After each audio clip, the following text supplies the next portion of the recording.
Welcome to mission அப்படி சிவியான நம்ம ஒரு மூவி வந்து ஸ்டிச் ஹெட் 2012 சொன்ன ஒரு மான்ஸ்டர் ஃபேண்டசி மூவி. இந்த படத்தில் ஃபுல் இது பார்த்தா நம்ம சேனலில் இன்னும் சப்ஸ்கிரைப் பண்ணாமல் பார்த்துட்டீங்கன்னா சப்ஸ்கிரைப் பண்ணுறது ஹெல்ப் பண்ண லாக் கைஸ். உங்களுக்கு நிறைய மூவி ரிவ்யூஸ் அப்டேட்ஸ் வந்துகிட்டே இருக்காங்க. இந்த படத்தோட கதை எங்கே ஆரம்பித்து அப்படின்னு பார்த்தீங்கன்னா, ஃபர்ஸ்ட் இந்த படத்தில் வந்து ஒரு ஊருக்கு ஒன்று காட்டுறாங்க. அந்த ஊரில் வந்து ஒரு மலை, அதுக்கு மேலே வந்து ஒரு கோட்டை ஒன்று இருக்குது. அது வந்து கேசல் குரோட்டிஸ்கியூ அப்படின்னு சொல்லுவாங்க. தென் அங்கே வந்து நிறைய மான்ஸ்டர்ஸு அந்த மாதிரி விஷயங்கள்லாம் இருக்குதுன்னு சொல்லிட்டு இந்த கீழே இருக்கிற மலை கீழே இருக்கிற மக்கள் வந்து அங்கே போகவே மாட்டாங்க. ஏன்னா ரொம்ப லைக் அங்கே போனால் மான்ஸ்டர்ஸ் வந்து தின்றோம் அப்படி இப்படின்னு சொல்லிட்டு வீட்டிலே பொத்தி பொத்தி வச்சுட்டு இருப்பாங்க. அப்போது அந்த ஊருக்கு ஒருத்தன் வரான். அவனோட பேரே வந்து ஃப்ரீக் ஃபைண்டர். அவன் வந்து ஒரு சர்க்கஸ் வச்சு நடத்துகிறான். அந்த சர்க்கஸில் வந்து டிஃப்ரெண்ட்டான ஆளுங்களை வந்து வேலைக்கு எடுத்து ஷோ போட்டு சம்பாதிக்கிறதான் வேலையை. ஸோ அவன் என்ன பண்ணுறான் அப்படின்னு பார்த்தீங்கன்னா, இந்த கேசல் இந்த கோட்டையை பற்றி தெரிஞ்சுக்கிறான். தெரிஞ்சதுக்கப்புறம் அங்கே போயிட்டு அங்கே ஏதாவது தேருமா, யாராவது கிடைப்பாங்களா அப்படின்னு சொல்லிட்டு அங்கே போய் பார்க்குற சமயத்தில் ஸ்டிச்சுன்னு சொல்லப்படுற ஒரு ஒரு லைக் க்ரீச்சர் வந்து ஒரு லைக் ஹியூமன் மாதிரியே இருப்பான். பட் அந்த ஹெட்டு அதில் வந்து லைக் தையல் போட்டிருப்பாங்க. அதனால வந்து ஸ்டிச் ஹெட்னு சொல்லிட்டு பேர்.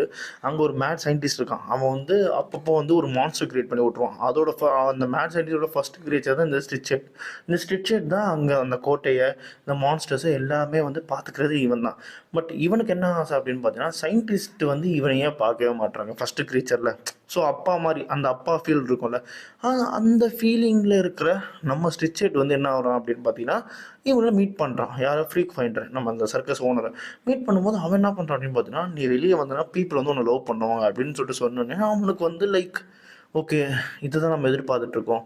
ஸோ வந்து இத்தனை வருஷமாக இத்தனை மான்ஸ்டர்ஸை நம்ம பார்த்துட்டோம், நமக்காக நம்ம வாழவே இல்லை, ஸோ நம்ம வெளியே போயே ஆகணும் அப்படின்னு சொல்லிட்டு மக்களுக்கு மதியில் போனால் தான் எனக்கு வந்து லவ் அப்படின்னு சொல்லிட்டு அவன் போயிட்டு அந்த சர்க்கஸ் ஓனரோடு சேர்ந்து லைக் இந்த மான்ஸ்டர்ஸ் எல்லாத்தையும் விட்டுட்டு தான் போவான். அவங்களுக்கான அது பிடிக்காது. ஏன்னா வந்து அவங்களுக்கு வந்து ரொம்ப முக்கியமான ஒரு பர்சன் தான் ஸ்டிச் ஹெட். ஏன்னா அவங்களுக்கு என்ன பண்ணும், எந்த நாலேஜுமே கிடையாது. ஸ்டிச் ஹெட் தான் ஒரு அப்பா மாதிரியே பார்த்துப்பான். ஓகேங்களா?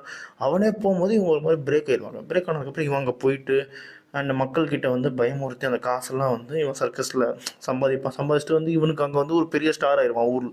அதை இவன் லவ்னு நினச்சிட்டு இருப்பான். பட் வந்து போக போக தான் அவன் வந்து இதையே கண்டுபிடிப்பான். லைக் வந்து இந்த ஃப்ரீக் ஃபைண்டர் வந்து என்னை யூஸ் பண்ணி அவன் பெரிய ஆள் ஆகிட்டு இருக்கான் அப்படின்னு சொல்லிட்டு. தென் இது வந்து உண்மையான லவ் இல்லை அப்படின்னு சொல்லிட்டு புரிஞ்சுக்கிட்டு அவனுக்கு கேசலுக்கு போகணும் அப்படின்னு சொல்லிட்டு திரும்பி மைண்ட் செட் வருது. மைண்ட் செட் வர அந்த சமயத்தில் இந்த ஃப்ரீக் ஃபைண்டருக்கு அங்கே ஏற்கனவே நிறைய மான்ஸ்டர்ஸ் இருக்கான்னு தெரிய வருது. ஸோ அவனுக்கு வந்து இன்னுமே சம்பாதிக்க நிறைய இருக்குது அப்படின்னு சொல்லிட்டு இங்கே இருக்கிற மக்கள் எல்லாரையும் வந்து மான்ஸ்டர்ஸ்க்கு ஏதாவது திருப்பத்துக்கு ட்ரை பண்ணுறான்.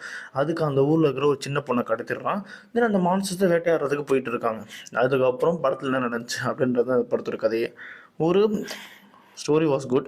பட் வந்து அனிமேஷன் இன்னும் கொஞ்சம் பண்ணிக்கலாம். பட் நல்லா தான் இருந்துச்சு. எனக்கு ஒன்றும் பெருசாக லைக் இப்படி எப்படி சொல்கிறதுன்னா, இப்போ வந்து ஒரு ஞாபகம் வச்சுக்கிற அளவுக்கு ஒரு அனிமேஷன் கிடையாது.